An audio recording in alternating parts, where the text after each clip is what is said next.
Welcome back to another episode of Aboutcast. I'm so excited to be recording again, and so excited to be delivering you guys with, I think, probably one of the best, pieces I've read and digested on being a better person, and one of the skills and techniques or qualities that I think would make you just a world-dominating person. But before we get into that, I want to hear how my co-host is doing. How you doing, Julian?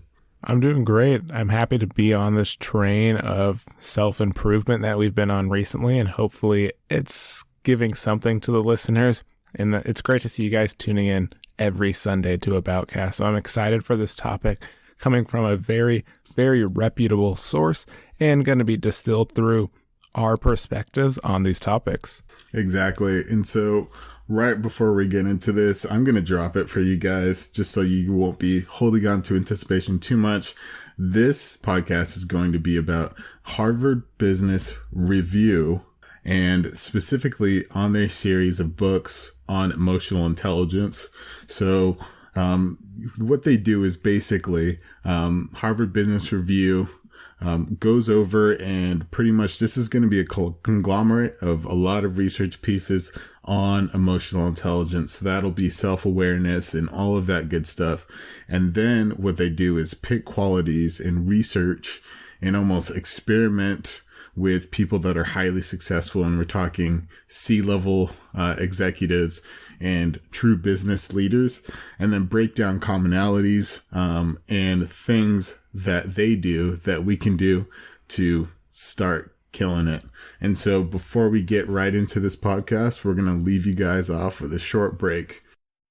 All right, guys, hope you missed us. We missed you. And so right now we're just about to dive into the book. And so these series actually come in a couple parts. So the first one is mindfulness, then we go resilience, then we go influence and persuasion, happiness, authentic leadership, and then empathy.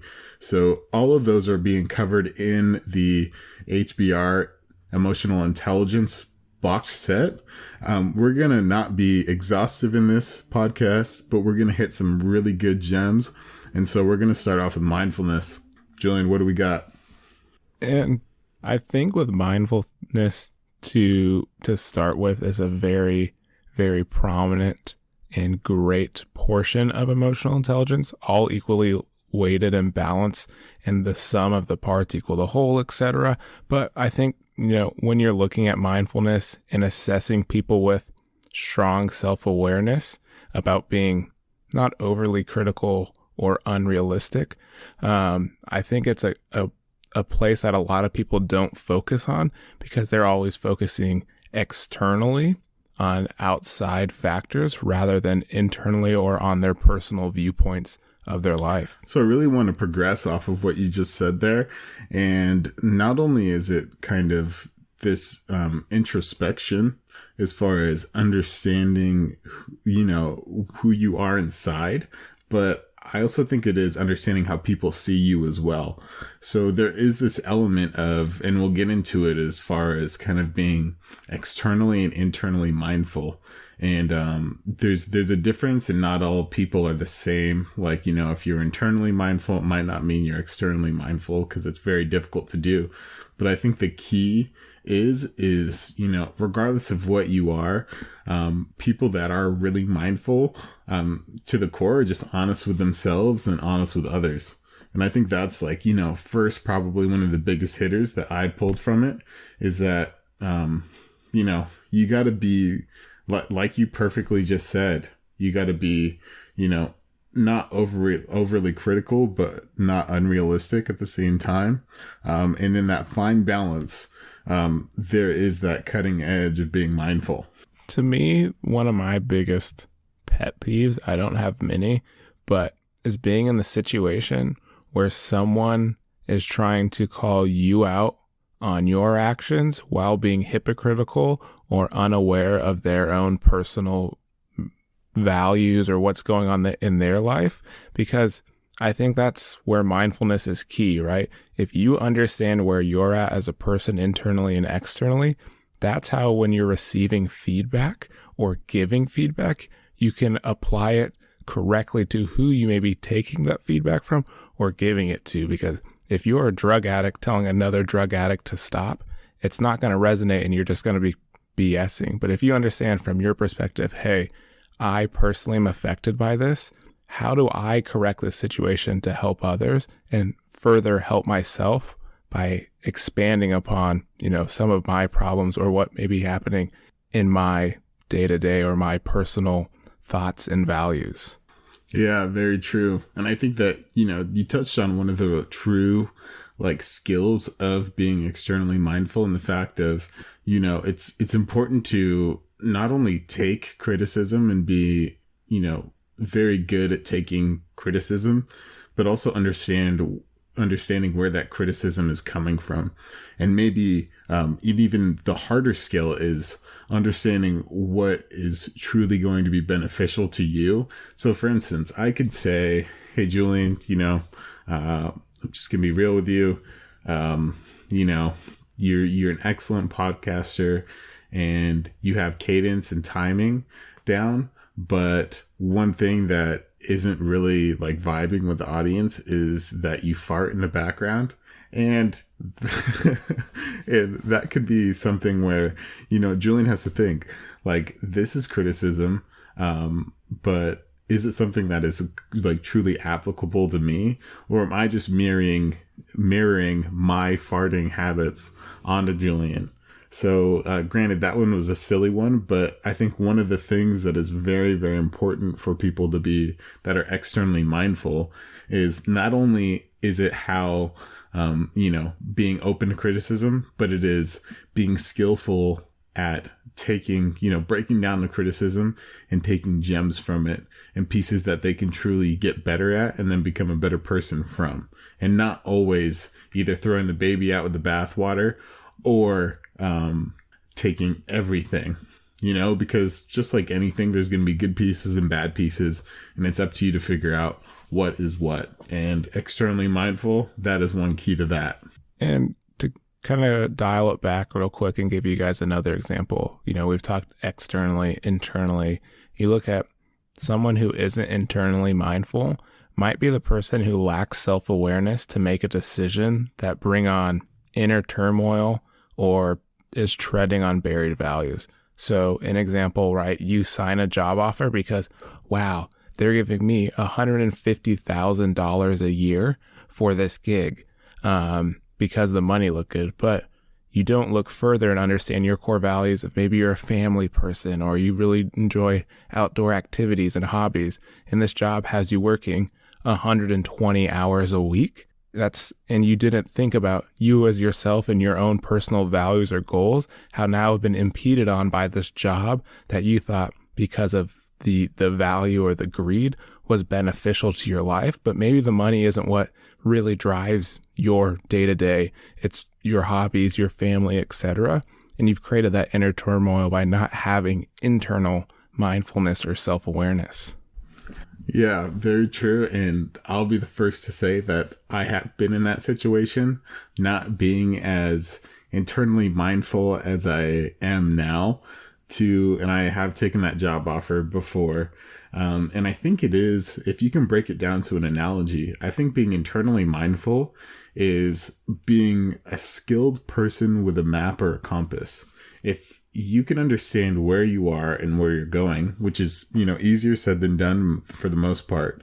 That compass will help you guide and make decisions through life events. So for instance, if you knew that you were somebody who internally, took a really, really big liking, or one of your really core things to you was family time, or the amount that, physical health or work-life balance, if you had that and you grasp that really, really well, then you would make the right decision more often than not when it comes to decisions as far as the job goes.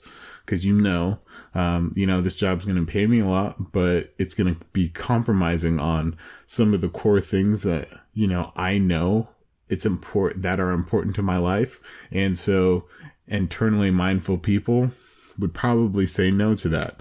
And so I think that is, a lot said in there, But I think that internally mindful people find a lot more happiness in their life and their actual like purpose, because they're just that much more in tune with it, specifically in, making life decisions that don't really necessarily have always a clear answer, a yes or no answer to them. Right. And being in tune, I believe, is a key component here, because as Jordan and I speak, your personal values or your goals internally are going to be on a completely different spectrum than what Jordan and I operate on. And that doesn't take days or weeks or months. It can take years to find out who you are as a person if you've never thought about it. And that's why mindfulness can be tough to not necessarily master. I don't believe anyone ever fully masters mindfulness, but to become fully aware in considering internal and external factors to create your value and that self-awareness that can benefit you in multiple situations, environments, and overcome many obstacles that on your day-to-day life that you face that may be impacting you in different ways than you would traditionally think they are. Yeah, very true. This is something that we're talking about deep waters of personal introspection and kind of characteristics here. And so I think that just to refocus people on, not getting lost in the actual methodology, I'm going to talk about a little bit of what this actually will do to you or do for you specifically as people who are possibly internally mindful and externally mindful. So, characteristically wise, the series basically talks about what are the characteristics of internally mindful people. Not only are they skilled with the compass, as I just kind of analogized, but, naturally they have a lot better, satisfaction as far as their job, associated with their job, and, personal and social control, as well as having a lot better control on some of the negative like related, emotions or side effects, as far as they have a lot lower anxiety, stress, and depression. And then externally mindful people, being that they are so skilled at taking specific parts of criticism and seeing what truly is something that'll be beneficial for them to change or what's not. They also, are very, very good at seeing how they come off to people. And so what that means for them is that they're like truly have, some of the best relationships, and also have some of the best social lives as well, as far as balance. Because they know how they come off to people. And I think that is also kind of an indicator of like true empathy. I've been around people that are externally self-aware, like pretty self-aware. They are also like excellent with the skill of empathy, which I think is core to being good at anything you do, because it is, the skill of putting yourself in other shoes. And not only is that emotionally, but I think, being empathetic not only makes you a great person for, let's say, psychology, but it also makes you a good chess player or, a good person at jujitsu or even driving, so to speak. Being able to put yourself in scenarios that you haven't been in before is, I think, what empathy is all about. So these are like true skills that I think are excellent for anybody to gain. And so don't get kind of scared or lost in kind of these big skill sets and, these things that are hard to maintain. I would say eyes on the prize, and, those qualities are something that anybody would want in their life. And I think the first thing that kicks in for some people when hearing about the spectrum of emotional intelligence is looking at this and saying, hey, maybe I'm a little behind on these categories or these traits or these subjects. How do I recover relatively quickly to put myself in a position to, further organize or lock into these topics? And a lot of that time it can come through resilience. Yeah, resilience is It's one of those things where I think that truly you touched on something that I'm extremely passionate about, Julian. It's like I always tell people, or like, I tell people occasionally, I'm not like screaming this from the rooftops, but I think if you gave me one thing ever, that would like, I could guarantee I'd be successful, it would be self-awareness and take everything away. If you gave me two things, I would run a country. I could run a country on two like world-class things, and it would be self-awareness and gratitude. And I think that gratitude is, or resilience is a symptom of gratitude. And I'll talk about that all day long, but I absolutely 100% believe that, it takes resilience to get good at things and being okay with being bad at things. Also another technique that this book talks about as far as being somebody who gets better at mindfulness, and in some ways kind of overall general mindfulness, when we're not talking about specifically internally or externally, but what successful people do. And this is something that I kind of definitely learned from this book is, when a bad situation happens, it's natural for people to kind of in retrospect try to digest it mentally and figure out what happened. And the big key is they always wonder why it happened. I think everyone's always been there where they broke up with a significant other and they didn't have enough closure and they wanted to know why. Well, this book says that, if you want to be a successful person or ask the questions that a successful person asks, you never ask why. You always ask what. And so the reason why is because why is a surprisingly ineffective, like self-awareness question. And research has shown that, we simply don't have access to, all of our unconscious thoughts, feelings, and motives that we're searching for. And also, because it's kind of like this trap where, we tend to invent answers that we feel are true, but are often wrong.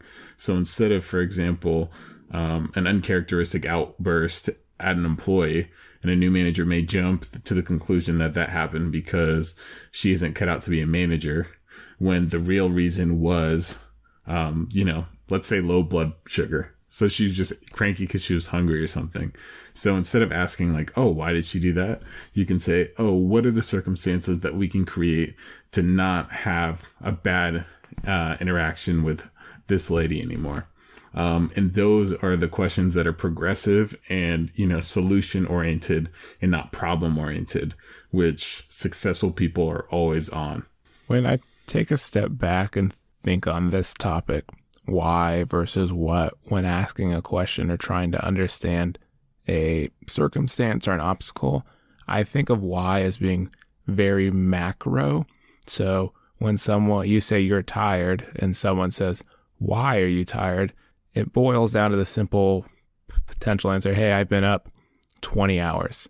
But when someone says, what made you tired? It could be, oh, I was at the gym at 4 a.m. Then I was at work for 8 hours.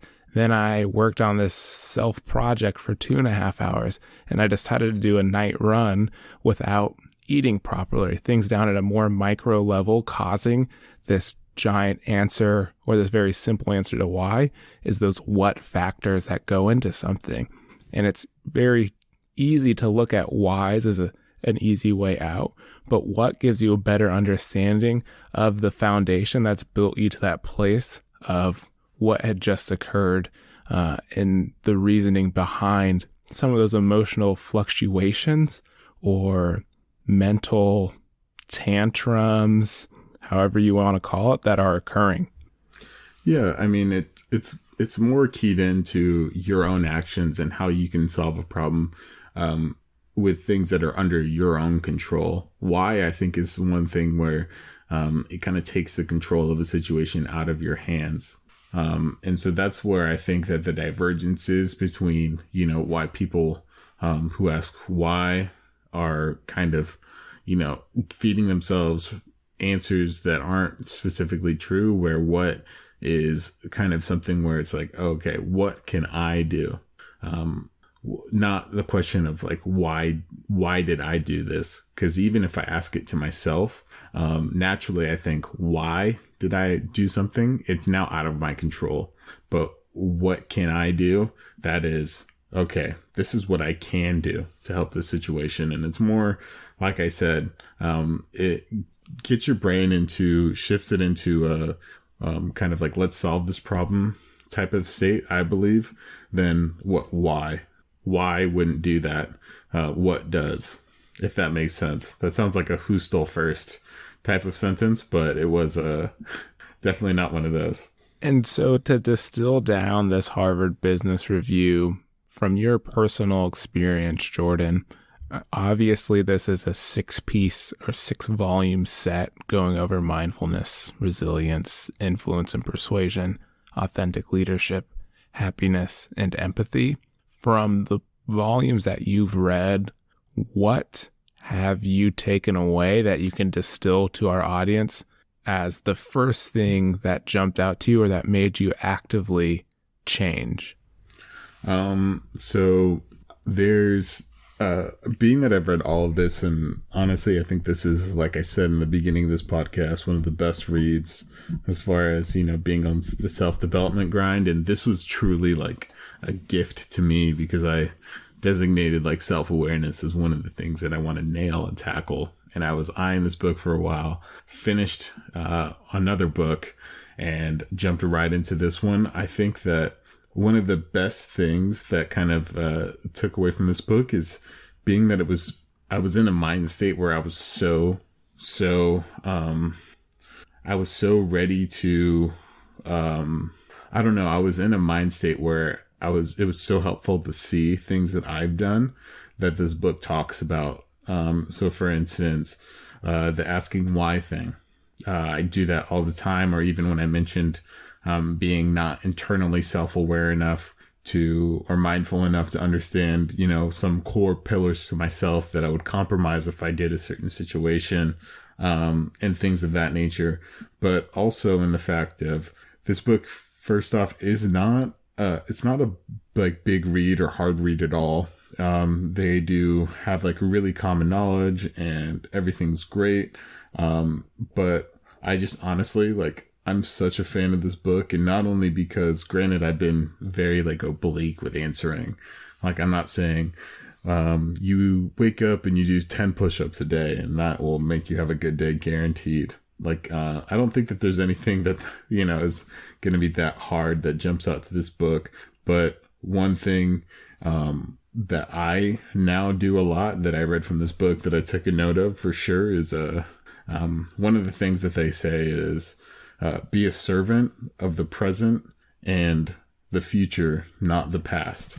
And so that was a note that I wrote down off of reading some of this stuff. And I think that if I can do that and be mindful every day and kind of be emotionally intelligent, that'll be, work and deliver dividends to me for the rest of my life. If I'm present now, I'm a servant to who I am now and who I will be in the future, and, not worry about the past as far as holding me back in any way. I think that is enough out of this book to get, being that there's more and myriads of gems there. But I think that truly is great. And the fact that, you think about solutions rather than focusing on unproductive patterns of the past, that in itself is a winner. So if you can gain anything out of this book, first off, I fully want you guys to read this. Like, truly, I think it's amazing. I've already been like pushing all my friends and Julian, and others to kind of like get this book and read it. But I think that in itself is just excellent knowledge to have. And, this is something I'd shout on the rooftops for sure. And there you have it. The Harvard Business Review over emotional intelligence, distilled briefly by Jordan and I on today's episode. If you enjoyed this episode, check out some recent episodes we reviewed. Indistractable, on how to help create focus and understand the difference between distraction and traction. And further back, we looked at Jocko Willick's first book and distilled that down as well. So there's plenty of information if you're on this train with us. We appreciate your time and thank you for listening. Thank you guys so much. I love you guys. And, I'm excited to keep on delivering some value to you guys as you keep on delivering purpose and value to us. So I'll see you next week. Adios.